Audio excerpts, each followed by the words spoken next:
Now let's suppose that you're an artist. Let's say you're an artist who is quite busy and who is fully booked. Maybe you're doing a European tour, you're doing an Asian tour, you're doing an American tour. You are an artist and you are busy. You are making, a lot of money. You are booked from Monday to Monday. Or maybe even you're a motivational speaker and you're an international speaker. You get gigs all over the world, America tour, Asia tour, etc., etc. And I mean, you can think about anyone really, even if you are just a consultant who works with governments, maybe you consult overseas and you're making quite a lot of money. You're a prominent person, you are an expert in your field. Maybe you're an advocate, you're an advocate, you've got big cases, you've got, things that you're working on that make you a lot of money, right? Now, what normally happens is that in such a case where you're making a lot of money, people will be paying you. I mean, even if you are an MC, think about if you're handling MC gigs, you are an MC in prestigious events, maybe even in a small scale, it doesn't matter. But think about a person who's busy, a person who's making a lot of money. Social media influencers, you get gigs, brands are calling you left, right, and center, and you're just on every commercial. You are a high prominent person, you're famous and you are good in your craft. Comedians, people who are just filling up venues doing their craft. Now, what normally happens in these instances is that whilst you're doing your work, whilst you're doing your job, you will have a lot of clients, you'll have a lot of people who have to get your services to bring you in, and then they will have to pay you. You will give them your fee to say, my booking fee is 100,000 US dollars, 100,000 rands, or whatever the case might be. So then what ends up happening is now you've got all these clients that are paying you a lot of money, and the money comes directly into your account.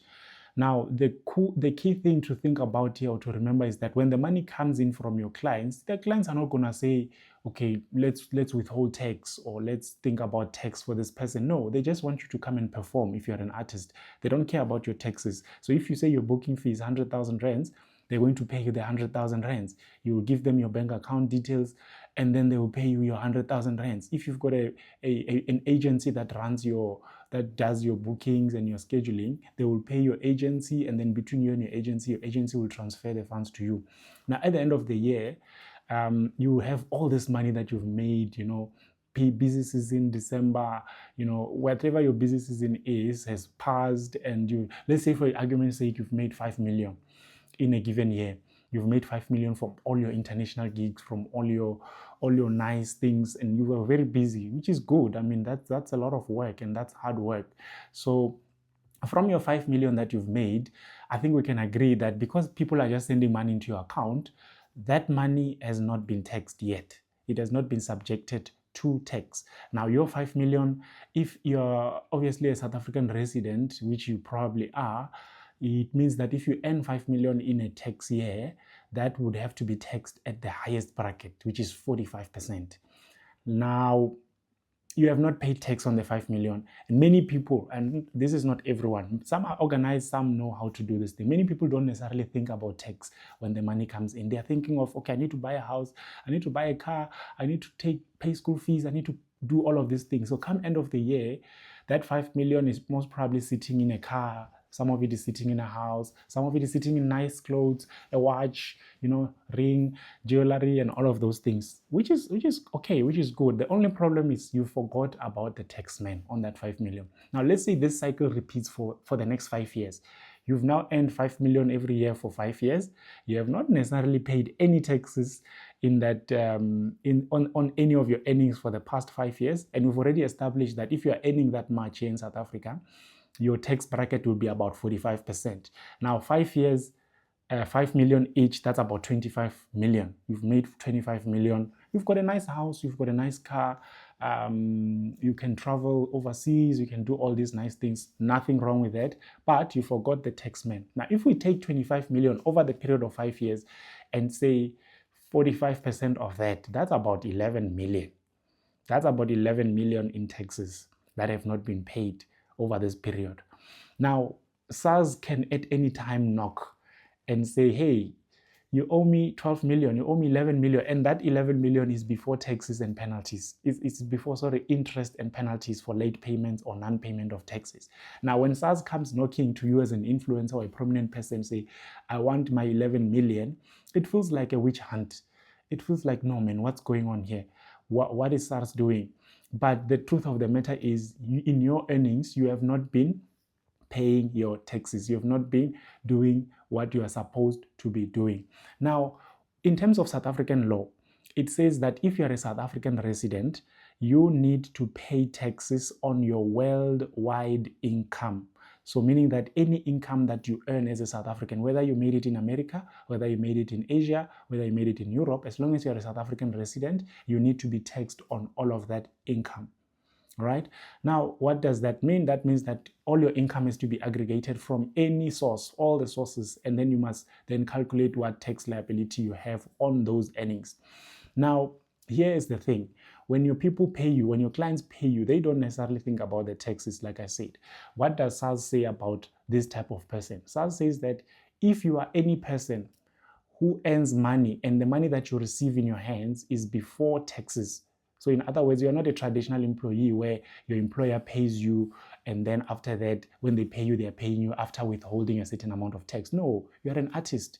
You are booked everywhere. When they pay you, they're not paying you after tax. They are paying you their booking fee, and you, from your booking fee, you need to then think about the taxes. So SARS says this type of a person is called a provisional taxpayer.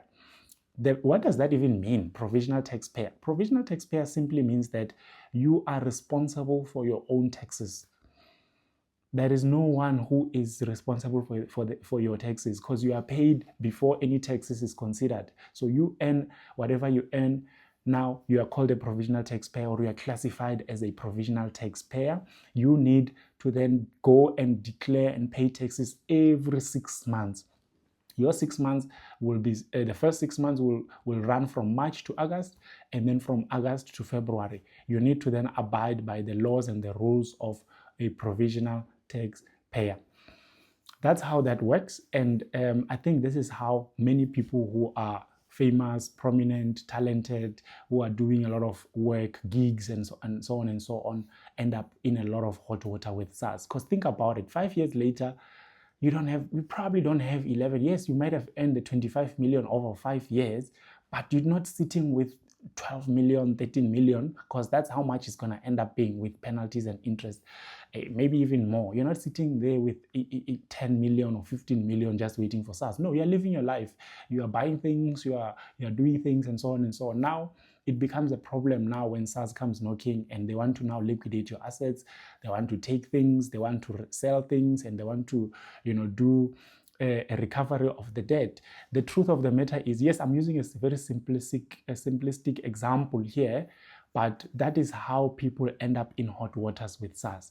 You think about a traditional person. A traditional person who's not doing any work outside of employment doesn't have anything to worry about because their employer is taking care of everything. But if you are doing gigs, you're doing side hustles, you're doing many things on the side, think about how you need to be accounting for those taxes, because you don't want it to follow you 5 years down the line, 6 years down the line, and by then it's already a lot of money. It's a lot of money that you would have to then cough out and pay to SARS.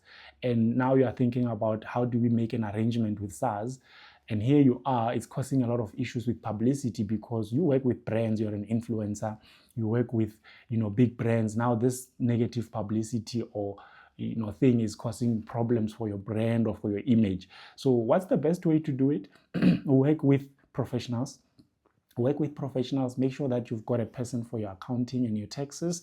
Don't eat everything. When you receive your money, have a proper accounting or a proper record of how much you are making.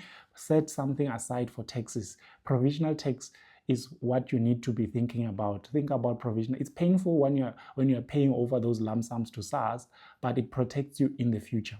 These are the rules of the land. So make sure that you abide by them so that even tomorrow when you're enjoying your money, whatever is remaining, you are free from, you're not scared thinking about what's going to happen to me. I haven't paid taxes and so on and so on. So think about it provisional tax paying is very important. And those penalties, your penalties that come with non-compliance when for provisional taxpayers are quite hefty. Underestimation penalties are quite hefty. And the money that you end up paying there if you don't follow the necessary processes becomes quite a lot. So guys, please let me know if you've ever come across instances like these. How have you guys dealt with it? Are you currently in a lot of debt with SARS because of such a situation? You know, there are remedies that you can go for. There's things like payment arrangements that SARS can allow you to pay the debt over a period of time. There are, if you are in financial distress and you really can't afford to pay the money, and you can prove that you can't afford to pay the whole debt, SARS can do, you can do what is called an application for a compromise, where SARS says, okay, you owe me 15 million. I can see your current financial state. You don't have much, or you don't have assets or anything worth that much. We can then meet in the middle. We can compromise and you can pay us a lower amount. Reach out to us if you need anything in as far as that is concerned.